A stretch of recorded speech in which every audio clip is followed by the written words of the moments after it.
Hello friends, આજે આપણે બનાવીશું એકદમ પરફેક્ટ માપ સાથે દૂધીનો હલવો.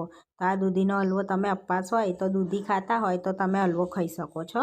તો અહીંયા આગળ એક દૂધી લઈ લીધી છે, આપણે એને છીની લઈશું. તો એક દૂધીને આપણે છોલી અને છીની લઈશું. તો અંદરનો ભાગ છોડી દઈશું, ઉપરનો ભાગ લઈ લઈશું આપણે.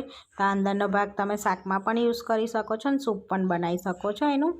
હવે આપણે છીની લીધી છે, 2 ટેબલ સ્પૂન ઘી લઈ લઈશું અને એની અંદર આપણે છીનેલી દૂધી એડ કરી દેવાની છે. તો સરસ શેકી લઈશું. પહેલાં દૂધીને આપણે મિક્સ કરી લઈશું હવે અને શેકી લેવાની છે. તો દૂધી શેકાય ત્યાં સુધીને આપણે દૂધ લઈ લઈશું. તો અહીંયા 2 બાઉલ આપણે દૂધ લઈએ છીએ. માવો એડ કરવાનો છે એટલે 2 બાઉલ એડ કરીશું દૂધ આપણે.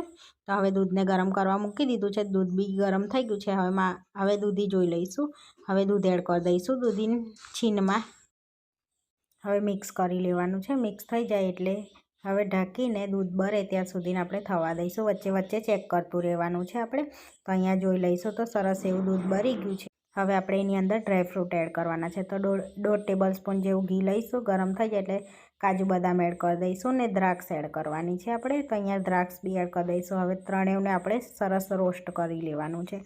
રોસ્ટ થઈ જાય એટલે દૂધી જોઈ લઈશું હલવામાં. તો આપણે 1 વાડકી જેવો માવો એડ કરવાનો છે એટલે આપણે દૂધ ઓછું એડ કર્યું છે. 2 જ વાડકી જેટલું એડ કર્યું છે.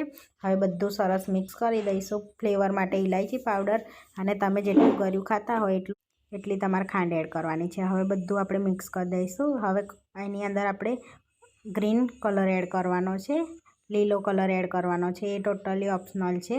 દૂધીમાં એડ કરી દઈશું અને સરસ મિક્સ કરી દઈશું. ડ્રાયફ્રૂટ એડ કરીને સરસ એવું આપણે હજુ થોડુંક દૂધ બળવા દઈશું અને સરસ એવો થવા દઈશું હલવો.